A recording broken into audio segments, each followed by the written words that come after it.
bisa senang dan juga punya waktu ya untuk nanti berdiskusi tentang hal mudah. Ya, ini adalah waktu di mana saya dan kawan-kawan nanti akan mendengar dari Ibu Bapak sekalian tentang hal yang Anda pikirkan ya dalam rangka penguatan ya kapasitas LAN ini, dalam rangka kita memajukan LAN ini sehingga bisa memiliki kontribusi terhadap pembangunan aparatur sipil negara. Ya, sebenarnya pintu saya itu selalu terbuka bagi siapapun ya untuk menyampaikan hal pun ya, gagasan, pemikiran, kritik, ya, komentar terhadap apa yang terjadi di LAN. Tadi kan seringkali kan kami takut kalau masuk ke ruang saya itu ya, kalau nggak saya panggil dan sebagainya. Karena itu saya menghargai inisiatif dari kawan-kawan ini untuk memiliki forum yang semacam ini, sehingga nanti siapapun juga kawan-kawan kita, saudara-saudara kita ini yang mungkin punya undang-undang, punya pemikiran, punya kritik, punya komentar terhadap apa yang terjadi di LAN, dan juga punya gagasan tentang bagaimana kita bisa memajukan LAN ini ya untuk disampaikan kepada kita semuanya. Dan kalau ada pertanyaan apapun, kritik ya komentar, kalau saya bisa merespon, nanti saya akan respon. Kalau enggak, ini ada Pak Tri, ada Pak Adi ya dan sebagainya. Jadi ini waktunya kita mendengar dari Anda semuanya ya. Saya tidak ingin banyak bicara, tapi saya akan mendengar, saya akan mencatat dan mencoba memperhatikan, menindaklanjuti apapun yang nanti akan kawan-kawan sampaikan kepada kita ya. Mungkin siapa ini, Mas Adi?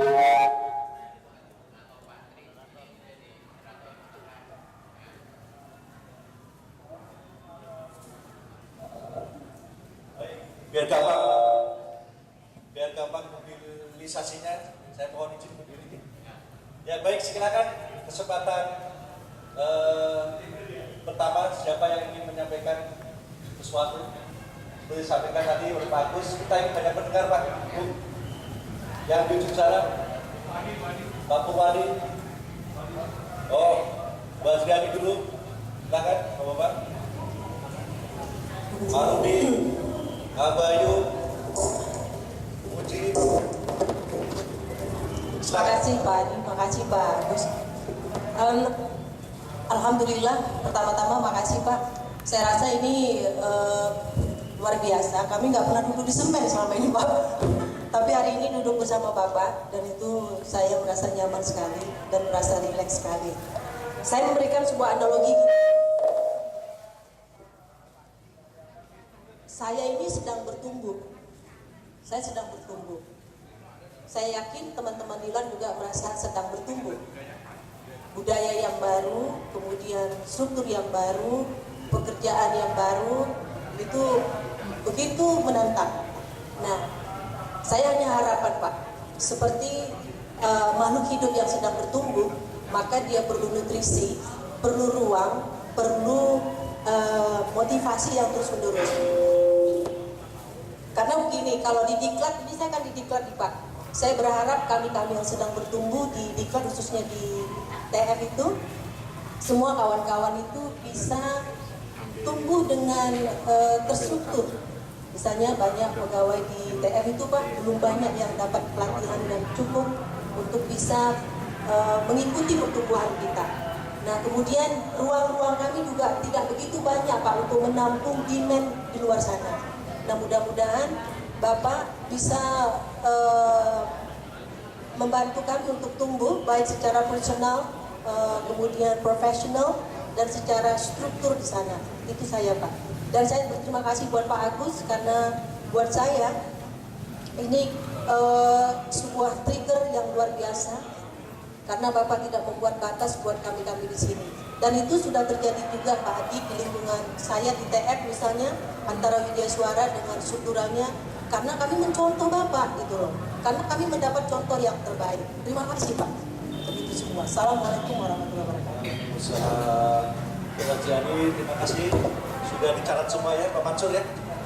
Baik, ada kemudian lanjut. Baik, sebelah sini. Halo. Aman ini?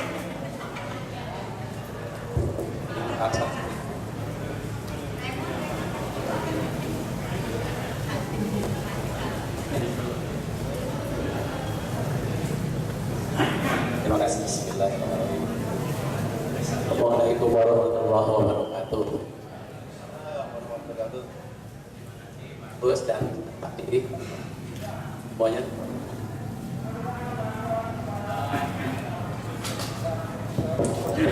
Yes.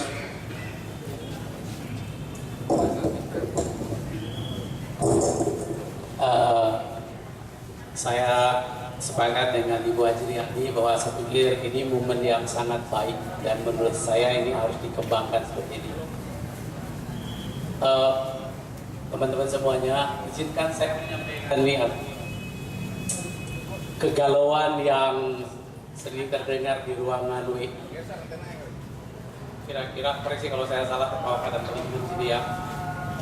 Meskipun sekarang sudah agak sedikit berbeda. Kalau dulu biasanya ini ada, inilah bedanya media suara dengan pegawai lapas, seperti ada disparitas begitu Pak.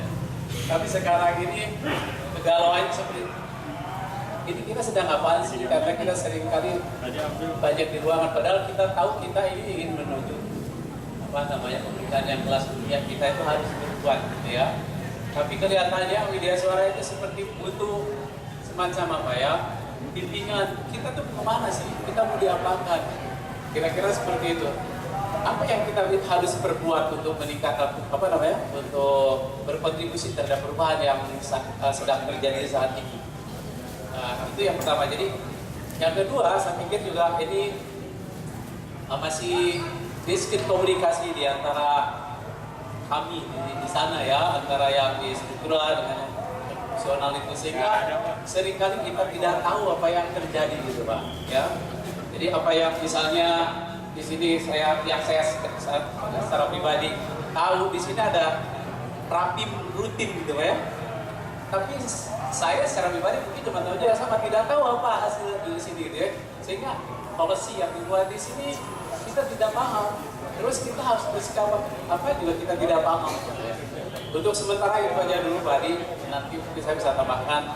Silakan teman-teman.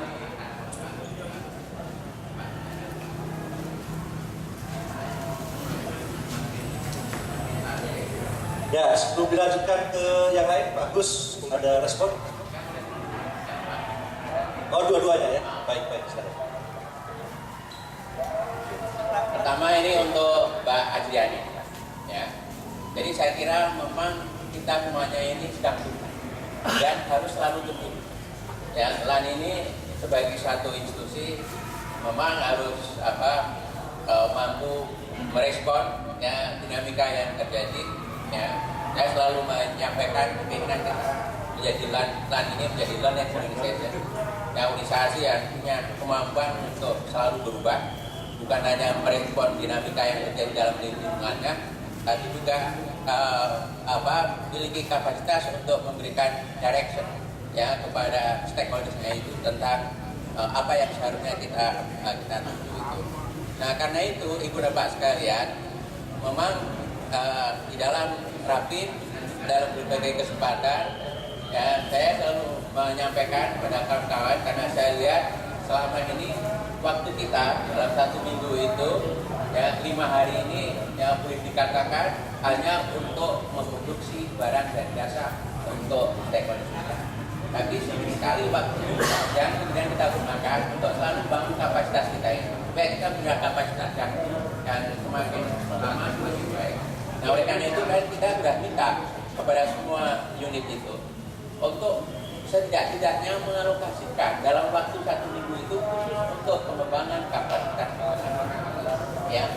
Nah karena itu memang seharusnya nanti setiap mungkin kedeputian, sekretariat ya harus ya mengalokasikan waktu yang dimilikinya, resources yang dimiliki, energi yang ada untuk selalu membangun kapasitas internal melalui berbagai macam cara ya, mungkin mengadakan workshop internal ya untuk selalu meningkatkan kapasitas sesuai dengan kebutuhan yang ada itu. Jadi saya memang sepakat apa yang disampaikan oleh Adriani tadi. Saya kira memang itu yang kita seharusnya rasakan, bahwa kita harus tumbuh, kita harus selalu membangun kapasitas internal dalam rangka merespon ya dinamika dan juga memberikan direction kepada lingkungan tentang apa yang seharusnya kita lakukan untuk bangsa ini.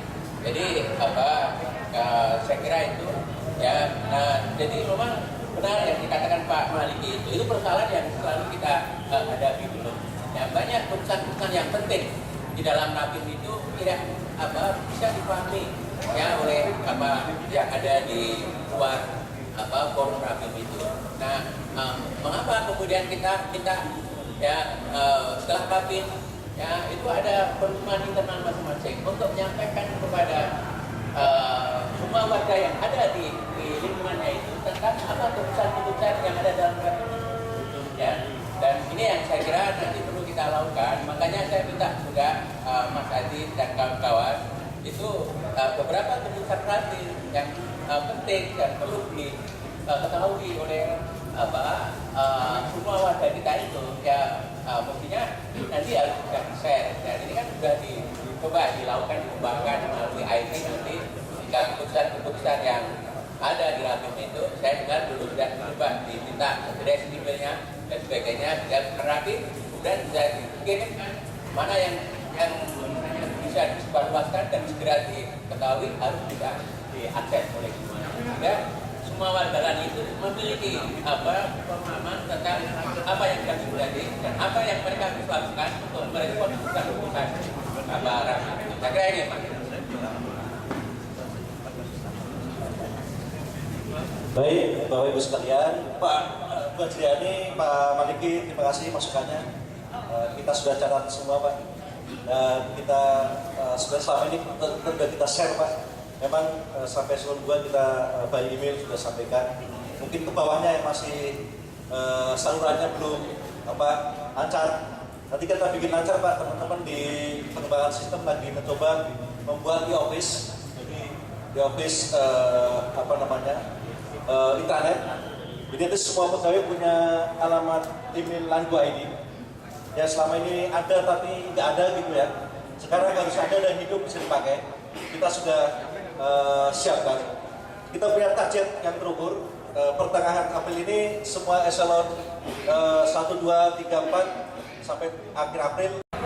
Nah, jadi memang itu sedang kita coba lakukan dan saya sepakat saja dikatakan oleh Pak Maliki tadi bahwa saya kira tidak biasa dengan email dan sebagainya macam, siap-siap Pak untuk di sana. Saya kira itu, silakan kesempatan berikutnya. Dek, bawakan.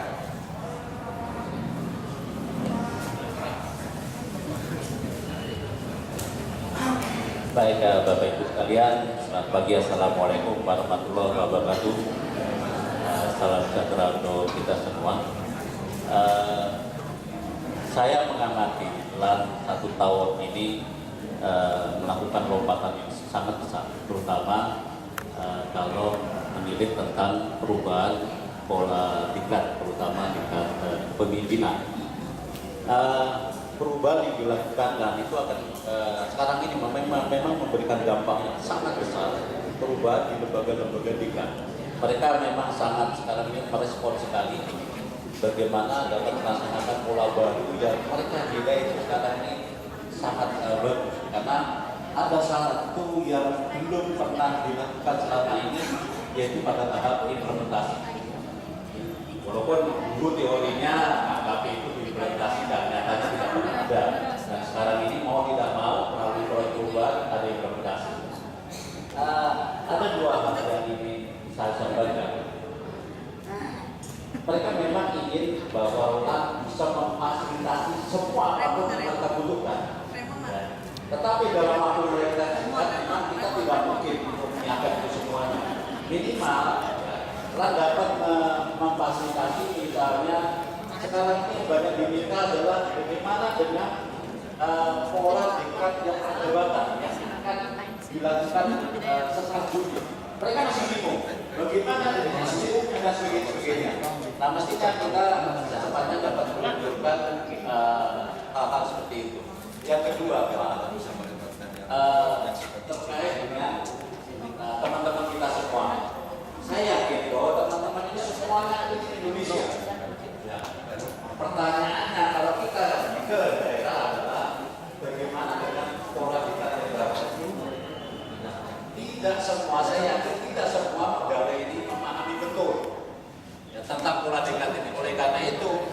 jika dalam kurun waktu 1 atau 2 hari teman-teman bisa dikumpulkan dalam waktu yang relatif singkat, dapat diberikan semacam sosialisasi. Inilah pola dekat baru yang sekarang ini kita sharekan kepada lembaga-lembaga dekat, terutama KL dan Pemda-Pemda, sehingga mereka semua menjadi juru bicara kita semuanya, sehingga satu visi kita keluar dengan satu suara. Barangkali itu. Terima kasih Pak Agus. Assalamualaikum warahmatullahi wabarakatuh. Ada lagi?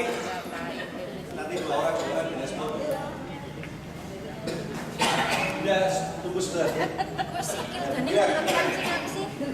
Untung anu merek-merek sepatu ya. Selamat pagi Bapak Ibu semua, terima kasih saya diberi kesempatan berbicara.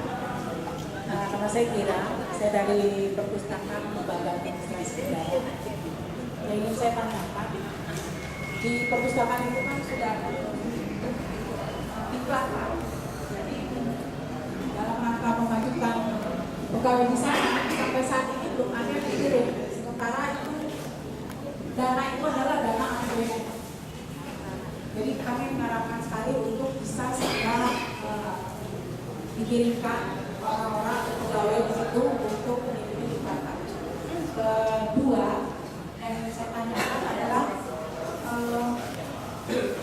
bagaimana Pak pembagian untuk di perpustakaan itu Pak? Maksud saya untuk dari segi anggaran itu Pak. Jadi kalau bisa adalah keadilan itu dan perasaan. Terima kasih.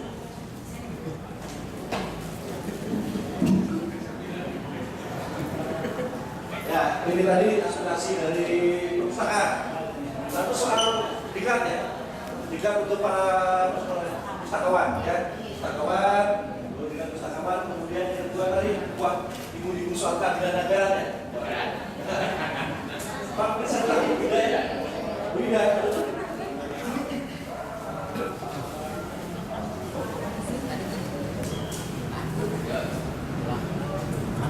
Maaf berdiri ya. Nah, teman-teman, bapak-bapak, ibu-ibu semuanya, kalau tadi sudah curhat-curhatan beberapa ya, biar istirahat dulu yang curhatan biar Pak Kepala bisa menceritakan. Kami dari Deputi Inovasi bikin kuis sedikit, karena memang lihat kerjaan. Oke, karena pendidikan kita ini kan pendidikan baru ya, pendidikan inovasi. Deputinya siapa kira-kira? Siapa deputinya? Pak, udah terkenal semua karena itu nggak jadi kuis. Oke, untuk memimpin kuis dan memimpin memberi promosi-promosi tentang inovasi, kami ingin mengundang deputi kami, Pak Tri Widodo. Baik, terima kasih. Assalamualaikum warahmatullahi wabarakatuh. Bapak Ibu, saya nggak akan berdiri karena kalau berdiri nanti kita nggak duduk sama rendah, berdiri sama tinggi. Jadi biar kita sama-sama duduk saja.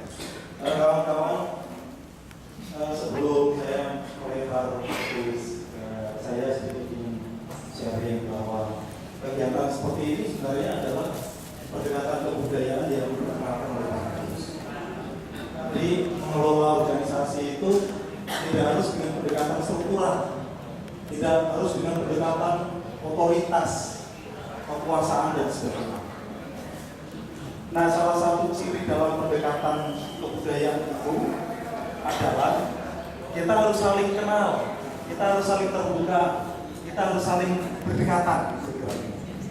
Oleh karena itu, dalam pendekatan kebudayaan itu prinsipnya tak kenal maka tak sayang.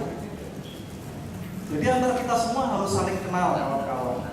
Oleh karena itu ada beberapa pertanyaan yang ingin saya sampaikan untuk menguji apakah kita itu sudah saling mengenal belum ya.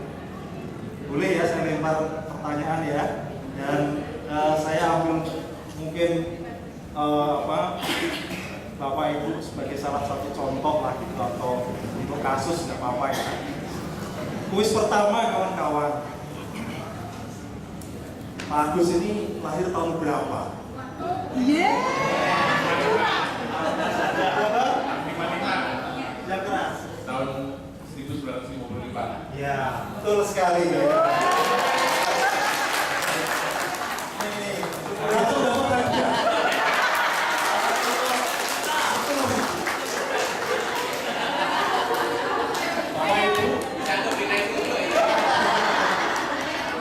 Bapak Ibu sekalian, 10.000 itu hal yang kecil banget, tidak ada artinya. Pak Minto yang tahu lahiran Pak Agus dapat reward 10.000, tapi berapa orang nih? 100 orang lebih sekarang tahu bahwa Pak Agus kelahiran 55. Jadi kita sudah, oh Pak Agus itu kelahiran 55 memang adalah bapak kita yang harus kita hormati. Ya Bapak Ibu, itu ya sekedar mengenalkan. Nah sekarang perkenalan yang bukan orang. Bapak Ibu, kita punya struktur baru penelitian inovasi. Saya nggak akan banyak-banyak bicara inovasi karena ini forum umum, bukan forumnya penelitian inovasi. Tapi kuis satu lagi, Bapak Ibu. Kalau ini jawabannya tidak tunggal, bisa jamak, bisa semua bisa dijawab. Apa yang dimaksud dengan inovasi itu? Ayo, kalau nggak ada yang tahu ya berarti kita belum mengenal organisasi kita dong. Ya. Kalau pakai ini tahu Pak biasanya Pak. Ya Umi. Silakan Umi. Kalau masuk inovasi kita, inovasi ini dalam yang dunia public sector adalah terjadinya suatu pembaharuan dalam produktiviti ke arah yang lebih baik, di mana terjadi efektivitas dalam kerja, efisiensi, dan tercapainya tujuan organisasi secara maksimal. Wow, 10.000 ternyata. Ini belum tentu benar jawabannya ya. Kita udah jauh ya. Mungkin ada yang lain dulu. Nah,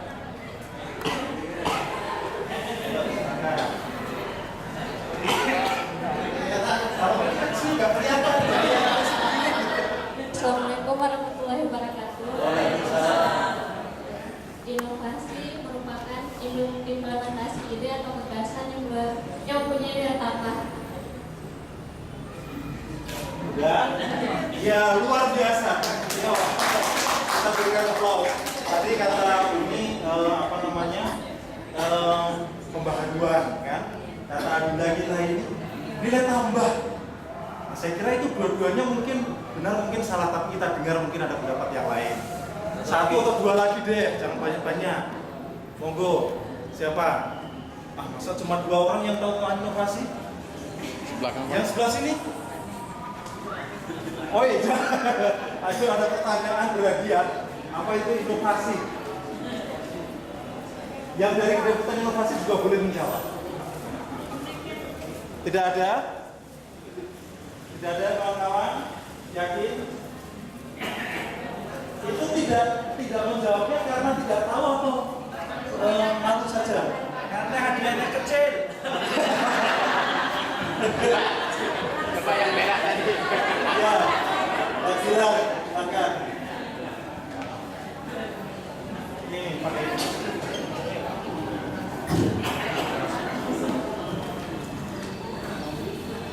Terima kasih Pak. Inovasi adalah suatu pembaruan atau perubahan di mana suatu organisasi itu melakukan yang saya baca begitu Pak untuk kemajuan. Di situ ada tidak terlibat korupsi, nepotisme, baik, dan itu bermanfaat untuk kesejahteraan staf atau struktur di organisasi itu untuk bisa semakin baik dan memberikan kesejahteraan kepada masyarakat sekitarnya. Terima kasih. Ya, saya kira kita plus untuk Mbak Kira. Saya kira setelah jawabannya mengenai nomor yang kedua tadi. Jadi saya kira tiga, silakan diberikan hadiahnya pemenangnya. Jadi saya kira tiga-tiganya semua mendapatkan hadiah sebagai pemenang. Ya, pemenang 1A, 1B, dan 1C.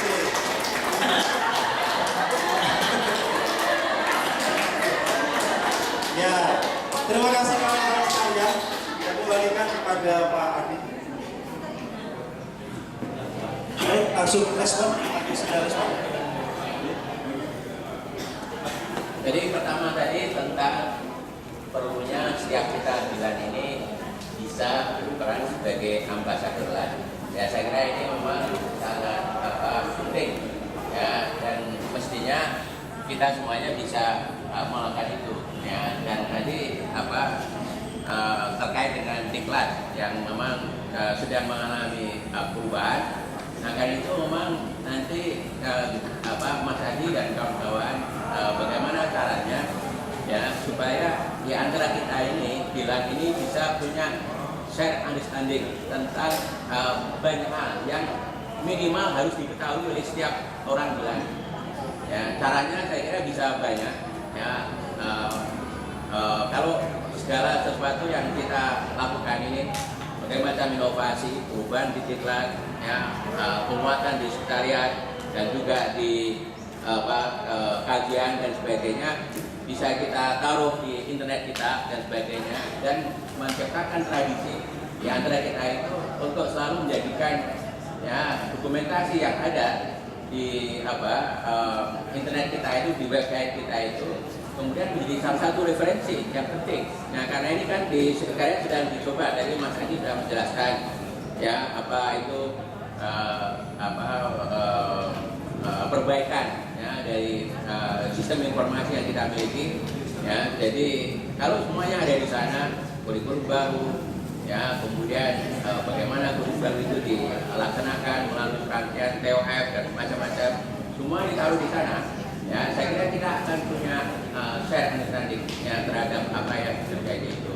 Di samping itu, kalau memang perlu dilakukan semacam sosialisasi internal ya, di antara kita, dan kalau ada tradisi dari setiap pimpinan ini selalu menyebarluaskan ya, informasi yang diperoleh di dalam rapim dan sebagainya. Karena kita tahu, kan kamu semua tahu bahwa setiap minggu kita melakukan rapim ya, dan ada keputusan-keputusan yang penting di situ. Dan kita sudah minta kepada semua deputi ya, semua peserta rapim untuk menyebarluaskan ya, informasi yang diputuskan dalam rapim itu kepada semua warganya itu ya. Itu tadi satu. Kemudian yang kedua, kita sudah memulai ya, saya tidak tahu seberapa jauh di setiap unit itu sampai ke level pusat ya, eselon 2 dan sebagainya itu melakukan pertemuan rutin setiap minggu. Tadi saya katakan 1 hari harus kita gunakan untuk ya memperkuat institusi kita itu, termasuk ya menyampaikan gagasan, meningkatkan pengetahuan, meningkatkan kapasitas internal staf itu ya. Jadi memang ya bukan hanya soal diklat ini yang sedang kita lakukan ya, tapi juga soal fintech, soal kerjasama dengan daerah dan sebagainya. Kita sedang coba tata sehingga setiap orang yang menjadi ambasador LAN ketika katakanlah memberikan pelayanan kepada daerah itu yang jual juga sama, ada penjaminan kualitas ya dan sebagainya. Jadi memang saya sangat sepakat tadi perlunya kita setiap warga LAN bisa menjadi ambasador dari LAN itu, bisa menjadi contoh ya yang kemudian bisa dilihat oleh stakeholders kita, oleh pemanfaat dari jasa kita itu ya, bahwa orang lain itu ya punya standar ya kualitas yang sama siapapun juga yang ke daerah itu. Nah saya kira itu, jadi saya sangat sepakat bagaimana kita semua nanti bisa menjadi ambasador LAN. Nah jadi kemudian mengenai perpustakaan, memang saya melihat ya selama ini kita mungkin kurang begitu invest ya, baik di dalam human resources yang ada ya, bukan hanya di perpustakaan tapi juga ke dalam. Saya kira memang itu persoalan kita, constraint anggaran dan sebagainya. Tapi sebenarnya ini bisa kita lakukan kalau kita ini ya, setiap kita ini dalam kapasitas masing-masing itu bisa berbagi ya, berbagi pengetahuan, berbagi pengalaman untuk tadi ya kita gunakan membangun kapasitas internal itu. Nah ini yang sedang kita coba kita lakukan. Jadi memang ya kebutuhan untuk meningkatkan akses dari pustakawan juga bisa punya kemampuan yang lebih baik, yang lebih baik, saya kira itu. Kemudian mengenai anggaran ya, saya kira di dalam anggaran tahun yang akan datang ini, anggaran untuk perpustakaan ini kita naikkan yang cukup signifikan ya, karena kita memang melihat perpustakaan itu sangat penting ya, dan harus ada juga ini ya cara dari perpustakaan kita itu supaya bisa mengundang apa ya, yang mendorong, memberikan apa ya, artinya menciptakan daya tarik supaya warga itu juga sering datang ke perpustakaan. Ini yang saya kira harus cari cara ya, bagaimana kita menjadikan perpustakaan itu sebagai salah satu sumber informasi yang penting ya. Jadi anggarannya harus ditingkatkan ya, insya Allah tahun yang akan datang anggarannya sudah naik ya, kemudian juga kualitas pelayanannya ya, dengan demikian juga nanti ada apa minat juga bagi warga kita untuk memanfaatkan perpustakaan. Saya kira itu yang bisa saya sampaikan.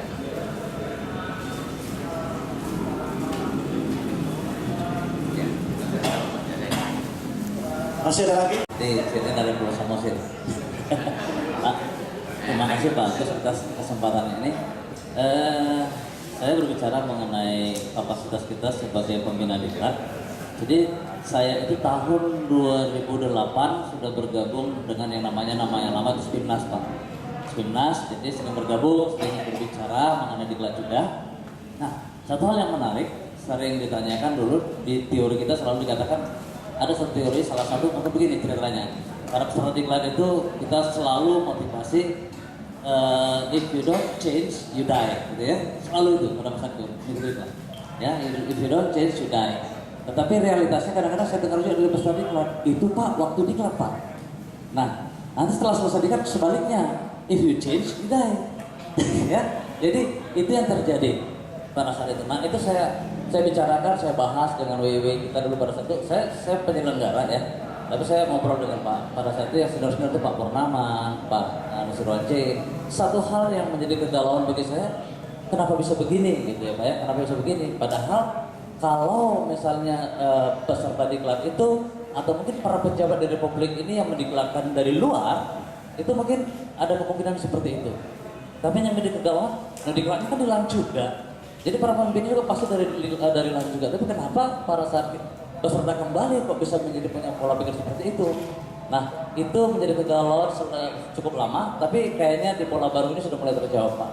Ya, pola baru mulai terjawab karena kegalauan terjadi karena begini, pada saat diklat pulang seperti ada teman tadi yang mengupas mungkin tidak bisa diterapkan, walaupun pada saat mereka diklat dikatakan itu akan diimplementasikan, tapi pola baru ini sepertinya sudah membuka titik terang.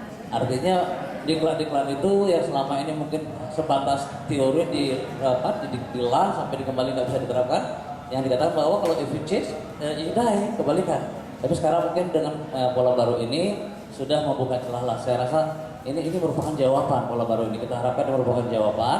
Nah, jadi dari sisi manajerial kita harapkan diklatnya sudah bisa merupakan suatu jawaban. Jadi tugas kita salah satu Pak ya, tugas kita ini membina diklat dari sisi manajerial. Nah, ada satu poin yang lain lagi Pak yang menjadi pertanyaan saya dan juga kegalauan juga. Apakah kita hanya sebatas itu saja?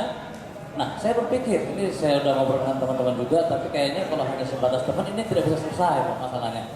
Jadi saya berpikir seorang misalnya dikatakan pejabat eselon 4, apakah cukup hanya kapasitas manajerial saja?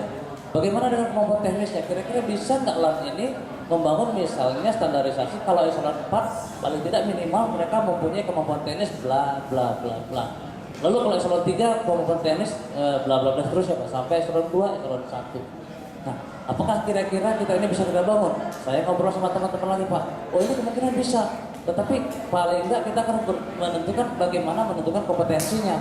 Pertanyaannya, siapa kira-kira yang menentukan kompetensi eselon 4? Kalau manajerial sudah kita garap Pak, tapi yang teknisnya, apakah itu bisa dilang atau bagaimana? Kalau ini bisa level yang menentukan siapa yang mengeluarkan kompetensi, lalu kompetensi teknis yang akan kita kembangkan itu kita garap sama-sama kalau memang tempatnya itu dilang.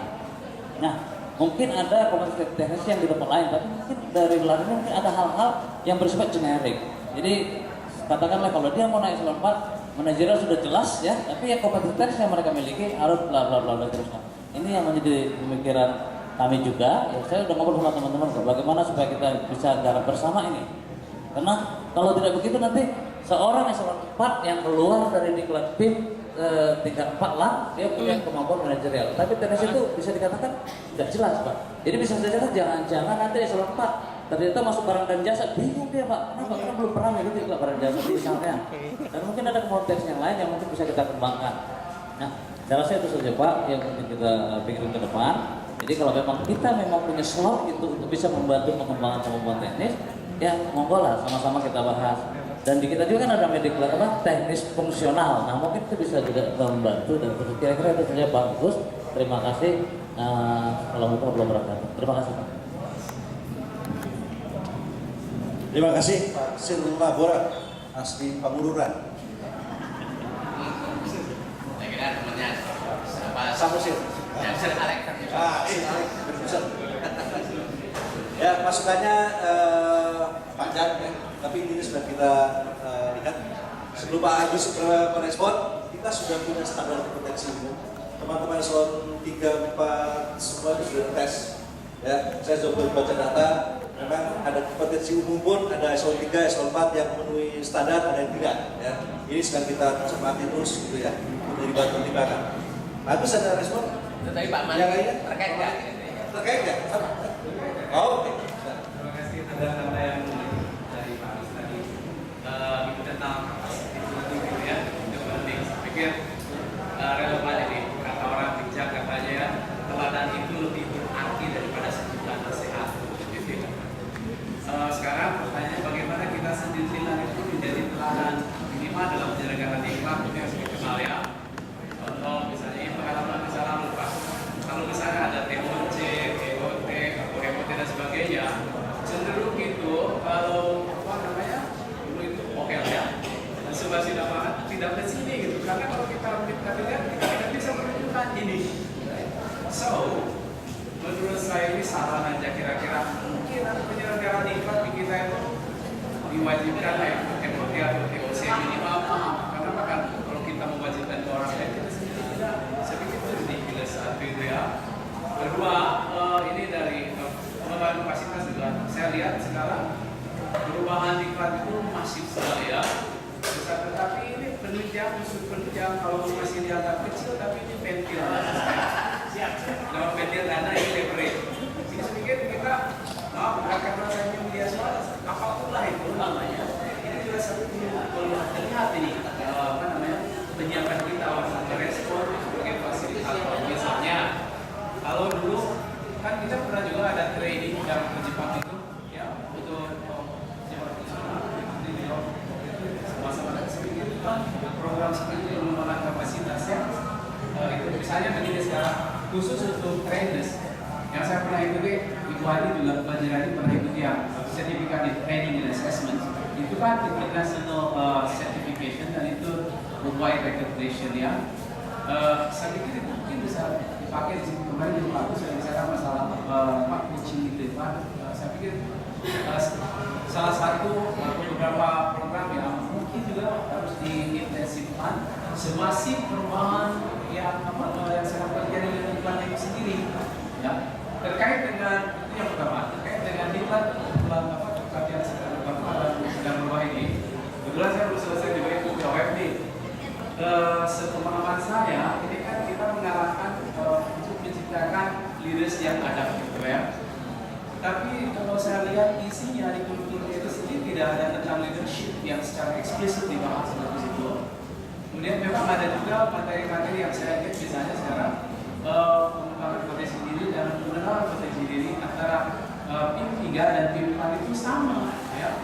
Jangan sekarang sampai nanti ada kesan bahwa it's all fine in your bottles, gitu ya. Hanya kemasannya aja yang berubah, tapi isinya tidak. Nanti bisa seperti itu. Saya pikir kita harus dilihat juga isinya ya, termasuk disiplin dan sebagainya. Apapun itu, tapi kita tetap karena itu sudah jadi kebijakan, kita harus bisa menyesuaikannya ya, as we belong. Terima kasih. Terima kasih Pak Maliki. Baik, saya kira lihat waktu ini langsung direspon bagus. Jadi begini ya Pak Bora, ya dalam diklat yang baru ini kan memang salah satu persyaratan institusi mengirimkan peserta pada kita itu kan dia memberi otoritas kepada peserta untuk yang melakukan inovasi ya, sesuai dengan juridiksinya masing-masing. Itu kan persyaratan. ya, sehingga kekhawatiran bahwa you change, you die itu saya kira ini. Bahkan pimpinan dari peserta harus bersedia menjadi mentor. Ya, itu kan persyaratan yang kita selalu sebelum kita mulai kita selalu undang pimpinannya untuk itu, dan nanti memastikan bahwa mereka yang kita nyatakan sebagai kompeten itu ya kemudian dimanfaatkan. Ya, jadi yang mudah-mudahan itu ya yang dulu selalu membuat kita galau kalau kita mau melakukan inisiatif ya, melakukan perbaikan perubahan, selalu kemudian ada risiko sehingga kita tidak berani melakukannya, kemudian bisa kita hindari. Kemudian mengenai standar kompetensi tadi saya kira Mas Hadi sudah menjelaskan, dan kita sedang menggagas, kita sudah bicara, saya sendiri personal sudah bicara dengan kawan-kawan ya di PU ya, di Kementerian Dalam Negeri ya, kemudian di Dinas ya, dan kesehatan juga kemarin sudah saya sampaikan ya, bahwa nanti kita akan memastikan bahwa paling tidak untuk kepala, sekedar ilustrasi, sekedar contoh aja, bahwa untuk kepala dinas ya, provinsi dan kabupaten kota untuk sektor strategis PU, pendidikan dan kesehatan yang belum ikut PIK harus ikut PIK ya, dan kita akan minta kepada PU gimana sih persyaratan teknis kompetensi yang dimiliki seorang kepala dinas PU provinsi itu seperti apa ya, kabupaten kota seperti apa, kesehatan juga begitu, pendidikan kayak begitu, dan bersama-sama dengan mereka menggarap itu ya, kita menangani frameworknya seperti yang kita punya sekarang ini, tapi kan kemudian kawan-kawan kita di sini yang punya kompetensi untuk kemudian kira-kira kalau akan menjadi seorang kepala dinas PU kompetensi apa yang harus dimiliki. Jadi dengan demikian nanti ke depan kita itu bukan hanya mampu menciptakan pemimpin ya, transformatif yang punya integritas, tapi juga dia minimal dia memahami ya persoalan teknis yang terjadi di dalam lingkungannya. Nah, jadi memang itu sedang kita coba lakukan, dan saya sepakat dengan kata seperti Pak Maliki tadi bahwa saya kira ya untuk kita yang memang menangani diklat mestinya juga punya kompetensi teknis minimal, karena itu harus ikut TOT, harus ikut MOT, dan itu mengapa kawan-kawan yang sekarang ini ikut diklat itu kita minta pada mereka untuk semua ikut diklat. Kan banyak ini yang mengajar udah suara akan TOF, tapi dia sendiri nggak pernah ikut diklat. Nah, makanya sekarang ada 12 atau 13 orang itu ya, saya bilang sama mereka jangan kita menggunakan peran Anda ya, pada orang lain kita menggunakan yuk tapi kita sendiri tidak pernah ikut. Nah, jadi saya kira respon ya gagasan Pak Maliki itu. Jadi memang kapasitas internal harus selalu kita bangun. Tadi saya sudah sampaikan, kita harus menyisihkan waktu, energi, resources kita untuk membangun kapasitas internal sehingga langit itu ya seperti yang diharapkan Haji Yani tadi, dari waktu ke waktu akan tumbuh, berkembang dan menjadi institusi yang kuat ya. Jadi isinya kuat ya, orang-orang yang ada dalamnya juga kuat, sehingga nanti setelah ini akan dirasakan kehadirannya, manfaatnya oleh masyarakat luas ya. Jadi memang fasilitas yang saya selalu mendengar dari banyak pihak, Pak, kita ini mau ya kalau dibandingkan dengan yang lain ya, itu yang kita hadapi. Karena memang kita punya budget constraint, tapi kalau seandainya fasilitas belum bisa kita perbaiki karena sesuatu yang di luar kontrol kita ya, budget constraint kita yang sudah luar biasa ini, tapi paling tidak dalam hal substantif ya, kita mesti harus bisa menjadi contoh. Kalau enggak ya ngapain ya kita benar diberi mandat ya oleh pemerintah untuk menjadi pembina dari diklat aparatur ini. Jadi saya kira memang kita harus punya kemampuan membangun kapasitas internal untuk memang bisa dibanggakan ya, kalau tidak karena fasilitasnya tapi karena orang-orangnya, karena manajemennya ya, dan juga karena integritasnya ya. Jadi Pak Maliki memang di dalam generasi kita ini ya mungkin tidak seperti yang dulu ya. Dulu kita mungkin menganggap peserta diklat itu lack of knowledge dalam banyak hal. Oleh karena itu kasih teori, kasih metodologi, kasih macam-macam. Sebenarnya mereka sudah punya baik sekali. Ya leadership itu sangat basic apa yang dilakukan oleh seorang leaders. Leaders harus mampu ya membangun service dan harus mampu berikan direction, harus berani mengambil keputusan, yang menanggung risiko dari yang diambil. Ya kita menganggap utusan mesin mereka itu. Oleh karena itu mengapa diklat kita itu yang kemudian tidak lagi ya mengajarkan banyak hal tentang tenis. Karena itu ya seperti yang saya pernah minta sama Pak Adi Taufik dan Pak Baseng, nanti kemudian kita kembangkan diklat-diklat tenis yang kemudian diklat tenis itu akan menjadi persyaratan ya seorang untuk ikut diklat-diklat. Tapi kan itu harus kita siapkan itu semuanya.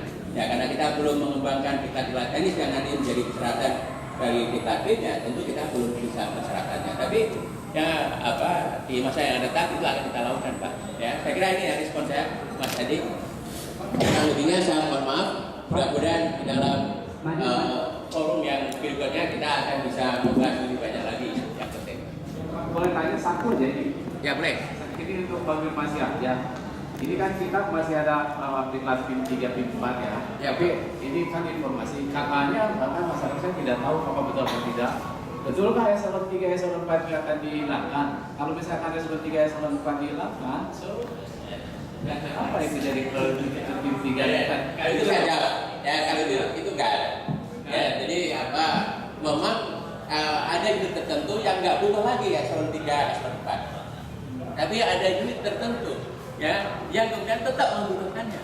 Ya jadi ini yang saya kira konsepsi yang selama ini berkembang dalam masyarakat, karena dulu ada pernyataan dari Pak Eko ya bahwa akan dihapus eselon 3, eselon 4 dan sebagainya. Itu tidak benar.